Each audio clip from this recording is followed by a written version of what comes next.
Now, you may remember, and you can go back and check this in our archive, that just before the election, Jeff Hauser, the executive director of the Revolving Door Project, came on the show to talk about how corporate interests would, as always, try to dominate and control a potential Biden administration if, of course, he won.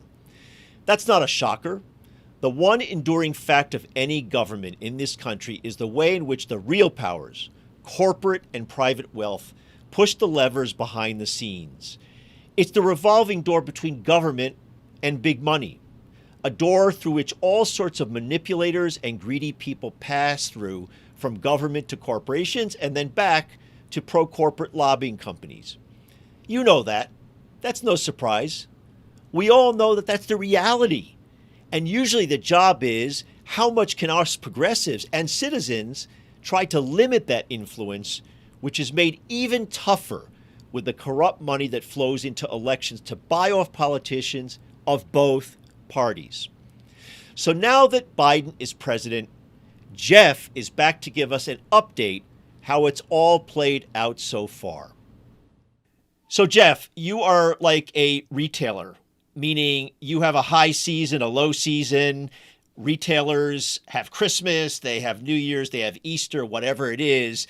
Your high season is really every 4 years when there's a change in administration. If the administration, the one that exists, is not reelected, then you have a lot of change going on. And this is where the revolving door is spinning like crazy. And my audience is pretty sophisticated, but let's take a minute and describe and define what the revolving door is.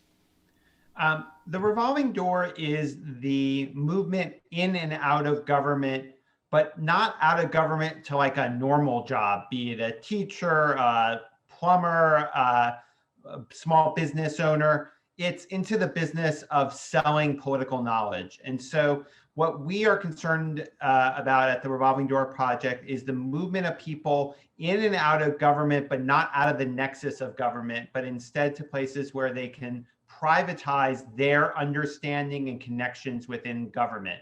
They're taking their knowledge built in the public sector and selling it to private companies. It could be by going in-house and bringing that knowledge to Facebook. It could be going into a lobbying shop. It could be going to a big law firm and selling your knowledge of how antitrust enforcement does or does not work, or tax enforcement or whatever.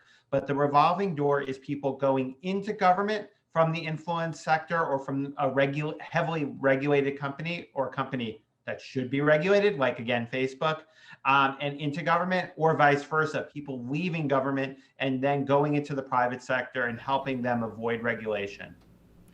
Now, what we care about, meaning you and I as progressives, is the movement from government into supporting and arming private companies like Facebook, you mentioned, with the kind of information that allows them essentially to screw the people. Because, and this was often a definition that I wanted to make a distinction of in the past. When I went to lobby on behalf of labor unions, on behalf of the people, that's very different if you're going to, for example, lobby to get higher Social Security benefits, if you're going to lobby to make sure that the safety and health of people is, high in workplaces. If you're a union member, a union leader who served in administration, then you go back to your union. We don't care about that. What we're concerned about is private power, right? Yeah, absolutely.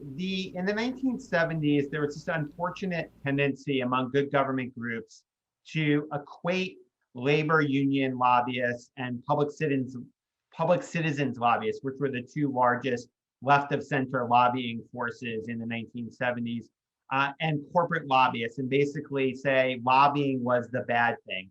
Even though lobbying as a right is in fact guaranteed in the Constitution, and there's nothing wrong with trying to influence public policy. What is wrong is corporations acting like they are people. They're not even necessarily, the ownership of quasi-American companies is often not even American. There's just no constitutional or associational right for a for-profit entity to lobby. But basically the good people, the good women and men who have been lobbying on behalf of the public interest, which could be conservative, right? Like somebody who actually is genuinely has right-wing views has a right to organize amongst their fellow Americans and let their ideas be known. But that's to my mind, much less troubling than corporate America buying influence. And so that is what Revolving Door Project is moving against. It's a different emphasis than the public interest and good government groups of the 1970s and 1980s would recognize.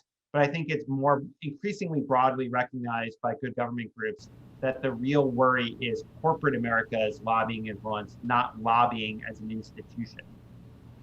And I want to make the parallel observation. I don't want to go down into this rabbit hole, that this is very much connected to the question of campaign finance, that all of a sudden corporations have been ruled by the Supreme Court to be like people, that they can spend huge amounts of money to influence public policy. And that has been equated, erroneously in my view, and probably yours too, as if you or I are making our little contribution to a candidate. And so that's been given equal weight and allowed. And that's where the whole corruption really lies, is the way in which, as you know, I'm just saying this to my audience, the way in which campaigns are financed, which then leads essentially to the revolving door. So when you and I checked in with each other a couple of months ago, this was before the election, and really we didn't know what was going to happen with this revolving door, although at least I had some concerns and suspicions because of Joe Biden's history. He's not, if I can be quite clear and obvious, he's not from the Bernie Sanders wing of the Democratic Party. He came from a much more centrist, if I can use that term, much more aligned in many ways with corporate interests. He hails from Delaware, and so he was the front person on the bankruptcy bill, for example, that helped credit card companies to go after regular people. But there was some concern about that. So give me, first of all, an overview, sort of a picture from your point of view of what you found now in these appointments since the administration won the election. We have found that in general, progressives are doing better now than 12 years ago, even if many times they're not doing spectacularly well. And the Biden team is, in fact, interested in unity. They are reaching out. And so even when there are some picks who leave some progressives somewhere between concerned and angry, there's a lot of outreach after the fact. Like, for instance, labor was kind of split on the Department of Labor pick. Marty Walsh came out of the building trades, but he just today, Julie Su, who came out of the more informal worker, immigrant worker protection world out in California, has done some great stuff. She just decided to come on board as the number 2 at the Department of Labor, which she would not. You're breaking news here. That's great news. Which she would not have done unless she had an insurance that I'm sure that she could make a difference. And she was the labor secretary in the state of California. She had a good job already. Tom Vilsack, who we've been very worried about, he's exactly the same choice as 12 years ago, but he has been frantically trying to reach out to groups that represent African Americans who live in rural parts of the country and or Black farmers. He's been reaching out to people interested in anti-monopoly and reining in the power of big ag. So that's even on the cases where there's been some real concern. There's been some good news. Office of Management and Budget. I know a lot of Bernie Sanders supporters have a lot of feelings about the nominee, Neera Tanden, but she's been filling up the rest of the Office of Management and Budget with some really terrific people. Sam Bagenstos has huge connections to the labor movement and to civil rights community. Sharon Block is going to be running this obscure but really important office called the Office of Information and Regulatory Affairs, OIRA, which basically exists to decide what regulations happen or do not happen. And she wants it to make regulations happen. 12 years ago, Barack Obama put Cass Sunstein in, and Cass Sunstein was a dedicated enemy of American workers, the environment, and public safety. He was just a catastrophe. You go down and down the list, like Tim Geithner versus Janet Yellen, that's a huge win. There are places in which it's not a clear win, but I don't think there's a single place in which Obama appointed somebody better than under Biden. And there are many places in which Biden's done better. And some of Biden's most disappointing picks, those picks have been reaching out and trying to reach common ground with progressives. So I would say it's overall encouraging, but the thing that we need to watch out for is that basically, if you have some progressives vouching for somebody and they're mistaken, it can cause us real problems. So right now we're in the fight for about the comptroller of the currency position, which sounds like it's about like printing $20 bills or something, but it's actually about regulating 70% of banks and deciding whether or not, I'm sorry, were you, is deciding whether or not like fintech should get to write its own rules of the road going forward. And like there you have a candidate who's totally captured by fintech, this guy Michael Barr, but because he has a couple of people like Sheila Bair and Cordray from Rich Cordray from the CFPB under Obama saying nice things about him, he's being presented as palatable to progressives. So Okay, so let's kind of go back and chop this down a little bit, and try to use as few acronyms as possible. You mentioned Richard Cordray, who was from the Consumer Financial Protection Bureau. I live on the West Coast. I don't live inside the Beltway. I'm kind of teasing you a little bit. So one of the things on this show is we try to X out or you're limit the absolutely right. number of acronyms so my audience can kind of stay with it. Although, again, my audience is very sophisticated, thankfully. So let's start with the Department of Labor, because I agree with you that from my point of view, the DOL picks have been quite good at many levels. And I'm sure you'll agree, it's not just observing what's happening at the secretary level, it's who gets picked as the number two and even the assistant secretaries of the various departments, because those are the folks that often are doing the day-to-day job and have in some way day-to-day power. Marty Walsh will be the Secretary of Labor, but he kind of will give broad overviews, broad direction. You've got other people trying to implement stuff.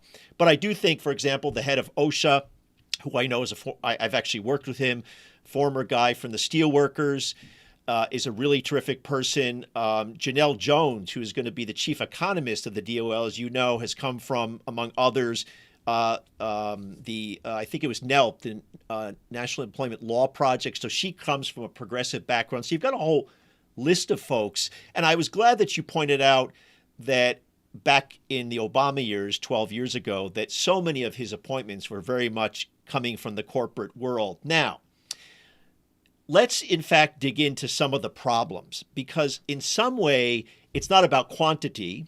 It's about where those people are squirreled away.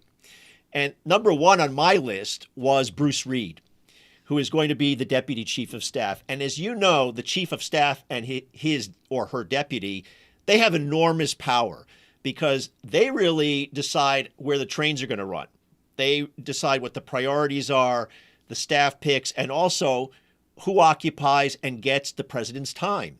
And you've got Bruce Reed, who was really, I consider to be one of the great enemies of the people. He was the guy who was the former director of the Bowles-Simpson Commission. And again, because I want to live by my own credo, that was the so-called Deficit Reduction Committee that Obama appointed.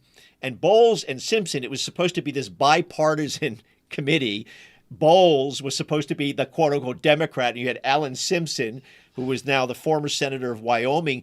And their essential goal was to cut spending. And they went around promoting this insane idea that we had a deficit problem in this country, which would have meant cuts in Social Security, Medicare, and a whole range of things. Now, they needed a supermajority to get their recommendations implemented. And just one kind of interesting note, I know progressives have a lot of criticism of Nancy Pelosi, but I will always cut her some slack because it was really Nancy Pelosi who said, over my dead body will there be cuts in Social Security, Medicare, back in the commission, when that commission put forth its recommendations.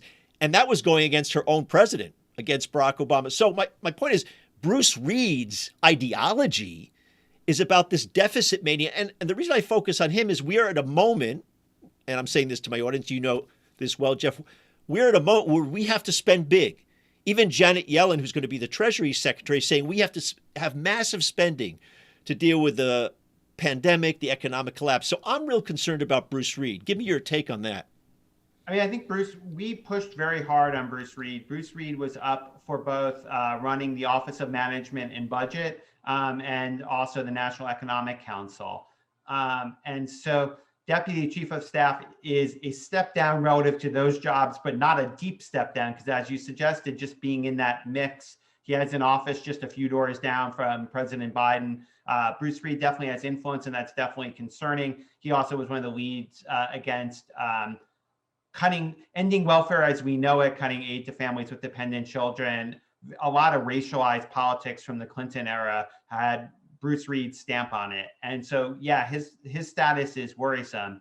But if you look at the Council of Economic Advisors, you look at the National Economic Council below Brian Deese, and you look at what promises Brian Deese has made, even if we were a little skeptical of them, National Economic Council and Council of Economic Advisors will likely, in conjunction with Treasury Secretary Yellen, have the dominant influence on fiscal policy. And so I'm less worried that Reed's austerity-driven vision will dominate, though it's definitely worth keeping tabs on. I think his instincts towards splitting the baby, towards fetishizing bipartisanship could definitely exacerbate the worst tendencies that Joe Biden himself has. And so I think like Bruce Reed is definitely a problem, but I'm not worried that he is like the secret dominant force in the West Wing. Mm.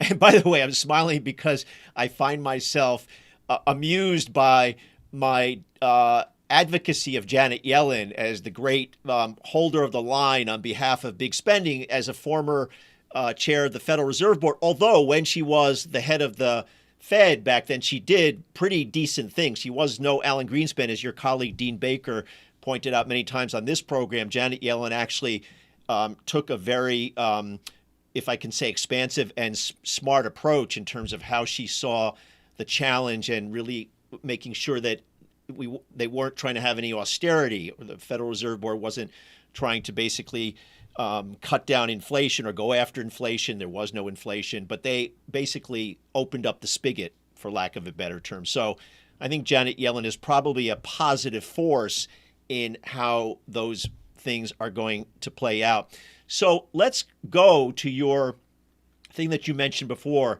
the fight over the control of the currency, which in fact, as you point out, people think, what the hell is that? Like, is that person just running the printing press? But in fact, they have huge influence over 1,200 banks with total assets. I'm reading from actually something you put out, $14 trillion, which is about 2/3 of the total U.S. banking system. So that's an enormously powerful position. And this guy, Barr, comes from the Alliance for Innovative Regulation, which is a fintech, and fintech stands for financial technology, right? Am I right? Funded Yes. group. And so explain, first of all, who that sector is and why Barr is quite a danger to the people. So comptroller of the currency, as you said, is the key banking regulator, or there are several banking regulators, but in many ways, the comptroller of the currency is the most important. Michael Barr sidelined as the dean of the public policy school at the University of Michigan, making more than $400,000 a year, but that's not enough for him. And so he does all sorts of consulting for the fintech industry, I guess on the side. I mean, who knows what is his actual dominant use of his time. He is an alum of the Geithner Treasury Department under Barack Obama. He was essentially Tim Geithner's heavy on the Hill in the negotiating of Dodd-Frank. The administration was in this weird posture where they were constantly to the right of where the US Senate ended up, even with the filibuster at play.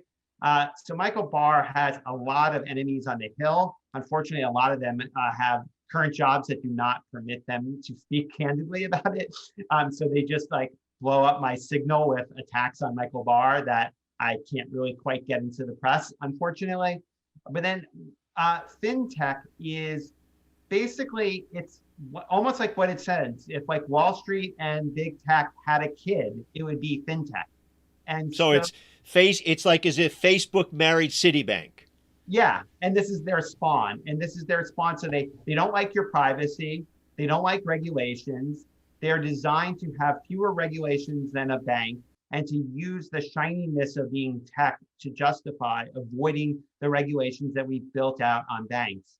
The comptroller of the currency under Trump was aggressively seeking to charter fintech entities to do some of the work of banks without the responsibilities and regulations of banks. And we fear that Michael Barr might continue that in a whole other swath of how do we deal with fintech questions, which the comptroller of the currency is both going to be point on for many reasons, and will also, the comptroller of the currency sits on the board of the FDIC, which is the Federal Deposit Insurance Corporation. You see it on all your cash money, like insured, and like your bank deposits, unless you have more than $250,000, are insured by the FDIC. So the Comptroller of the Currency is one of 5 members on that board. They're one of the 9 permanent members of the Financial Stability Oversight Council, which monitors trends in the economy to figure out what is and is not scary. So this person has enormous power over the 2/3 of the banks that they directly regulate, and just the making of financial regulatory policy generally. And if fintech gets their guy in, they are going to do very well, I suspect. And what does that mean for the average consumer? Does that mean that banks would then be able to redline more? They would be able to engage in the kind of dangerous behavior that led to the collapse in 2009 with mortgages? What's the practical effect of what banks are looking for? Actually, not just banks, but the tech industry, Facebook, Citibank, what are they looking for Barr to do for them? I mean, they are specifically, part of this is entities, including up to possibly Facebook, which introduced or is tried to introduce a currency Libra, which is now called Diem. They want to issue currencies. There is crypto that wants to claim to be a currency, but then claim that it's going to appreciate in value, like all these Bitcoin enthusiasts people may have encountered on Facebook or on Twitter. There are all these entities that want to become the replacement for payment services. They want to take over the bank's role in like moving money around, and they want to do so with fewer regulations. We have a culture that has at times been destabilized, but was created under FDR, of rules to try to make banking boring again. The Dodd-Frank Act in 2010 under Obama was an effort to make banking at least somewhat more boring, less profitable, but also less prone to inducing bubbles and to victimizing customers. If you think that like subprime mortgages were a great financial innovation, you're going to love what fintech has in mind for the American consumer. All right, I want to touch on 2 other people, and then I want to ask you a wrap-up question.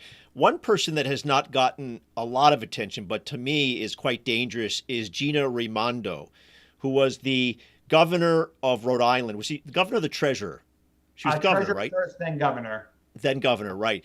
And she has been nominated to be Commerce Secretary. Now, Commerce, it's got a great name, Commerce, and you get the sense, okay, it's going to control the economy, but in some way it often has been a stepchild, if I can use that term, to the National Economic Council, to Treasury Secretary, to other more powerful players in cabinets of the past. I'm wondering what you think about her appointment and how influential she'll be. And the reason I bring her up is, as a union member, I remember how she went after public employee pensions.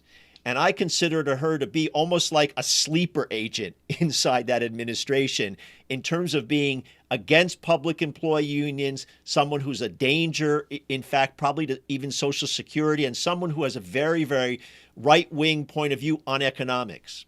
Absolutely. She made her name as a treasurer who was attacking public employee pensions in the state of Rhode Island.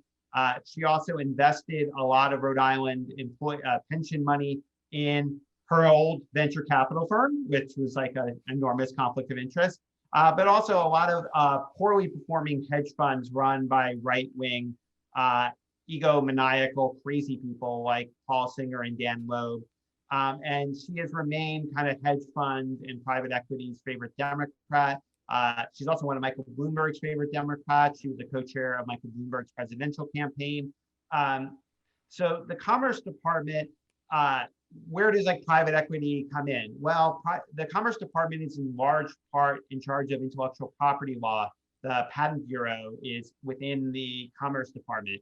And if you are a Martin Shkreli type figure who likes to figure out a way to get pharmaceutical patents and use their monopoly power to drive up price and enrich yourself at the expense of some people dying because they can't pay for life-saving drugs, like Gina Raimondo is encouraging. The Commerce Department's also key on trade issues. You were telepathic. I was thinking about trade, even though Biden's appointment, and this is based on my friend Lori Wallach, the director of Global Trade Watch. She thinks that the appointment for the trade representative is quite good. Someone like Gina Raimondo in commerce and other departments, but she could be very dangerous to pushing forward a better trade regime. Yeah, there's some specific powers. Trade power in the country is kind of splintered. The U.S. Trade Representative is the single most important person, and Catherine Tai. I've heard it the same from Lori Wallach and others. It seems like an amazing pick, and we're very complimentary, and that's a huge sea change from Barack Obama.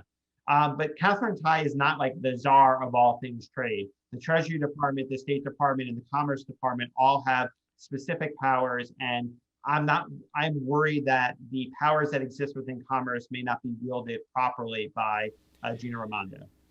And the last person I want to ask you about, we'll do this in short, is Steve Ricchetti, who, as you point out, has spent his entire career shuffling through the revolving door, lobbying on behalf of corporate interests. Now, he's gotten the title of White House counselor. Now, that can be a very nebulous kind of position, but where I'm concerned about is that position has enormous influences on the judicial nominations, and in the past at least. And obviously, one of the things that progressives want to do, in the same way the right wing did through Mitch McConnell very effectively, is push a slate of judges that are going to be progressive, that will rewrite the balance, which is now very heavily towards right wing and corporate interest.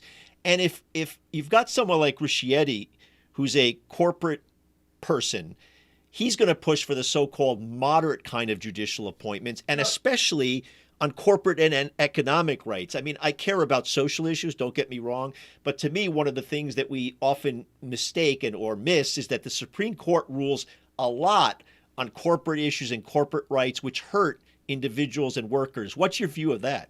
So I absolutely agree that the courts are critical. The slightly weird DC thing is counselor and White House counsel are totally distinct jobs. And he is not the White House counsel. He is a counselor. And that essentially is a high-level advisor. And he is going to be working along with Cedric Richmond at the Office of Public Engagement. And I think Ricchetti's job and Richmond's job is basically to talk to center-right forces as well as corporate America and take their input. And so he could do all sorts of nasty business in trying to elevate concerns and get them to the president's desk. So don't get me wrong, we remain very concerned about Ricchetti. The White House counsel is Dana Remus, who worked with President Obama. Incongruously, she was an Alito clerk, but by all accounts, I think she's a Democrat, and that's just an unusual. It used to happen more often that ideologies of justices did not predict their clerks. She was undercover when she worked for Alito. She probably had to keep her mouth shut a lot. Scalia used to intentionally have a single House liberal who could oftentimes be quite liberal as just like an in-house devil's advocate. Yeah. She got rid of it by the time Remus was at the court and she was with Alito. It's a little weird, but I think overall there are a lot of people who are very movement connected in the White House counsel's office, and there have also been more groups who are pushing a harder edged agenda for Biden, including demand justice, take back the courts. Alliance for Justice is coming out with a better agenda that is really pushing Biden to choose judges from amongst public interest lawyers, labor union lawyers, plaintiffs lawyers so I am mildly encouraged, but they need to just move fast, hard, and be willing to break norms.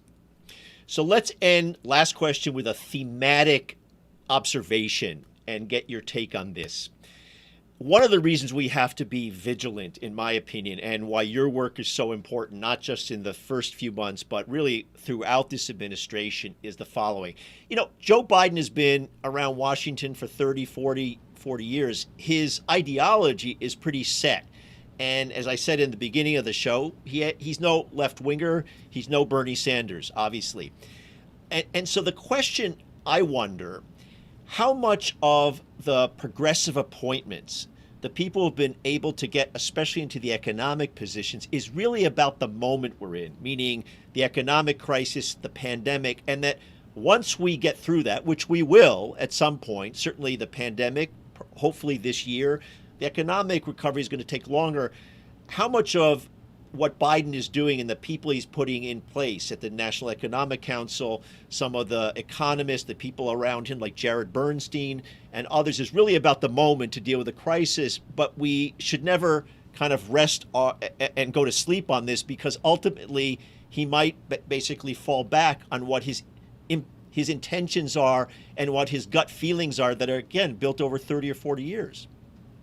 I mean, I think that Biden is less of an ideological figure and more of a traditional pol who kind of puts his finger in the wind and senses where history and the party are going, and like finds himself comfortably in the middle. And I think the good thing for progressives is that we have convinced Biden that the country is moving in a leftward, more economically populist direction. And I think he is going to be the most immediately legacy-minded president ever, because he's the oldest. And unfortunately, due to tragedy after tragedy, this is a man who is under no misconception about mortality. And so I think he is looking to build a legacy on many fronts. And I think we have convinced him and many in the center of the party that their legacy will look better if it nudges noticeably to the left of where the Obama administration was. And even the Obama second term was definitely more progressive in inclination than the first term, even as they had less legislative power. And so I think there is in the long run, the center of the Democratic Party is getting it to a significant extent. Look at like the $15 minimum wage and the views on deficit spending. I do think we're shifting. Whether or not we're shifting as fast as the crises that we face demand, that is people can draw a more negative conclusion, and it would be hard to completely argue. But I do think that we also absolutely need to keep the pressure on, because it's not like corporate America is going to take, well, these first 6 months went badly, I guess we can't influence these people. They're going to be working for 4 years to try to influence the people in the Biden administration and the turnover that will inevitably occur. And they're going to stay on top of it, and we're going to need to stay on top of them, both for their legislative agenda, but also the executive branch. Will the executive branch carry out the manifold powers it has to implement longstanding law, be it antitrust law, civil rights law, clean water? Like, if we want those laws enforced, we're going to have to keep on pressing the executive branch in a way progressives have really never done before. Well, that's a great wrap up. And Jeff, thank you for your hard work. Thank you for being in the show. We're going to have you back, obviously, as this thing develops. And certainly if there's some incredibly disastrous, or maybe even, I should be optimistic, something great that happens, you always have a place in the show to talk about this. Thanks for being here. My pleasure. Take care, Jonathan.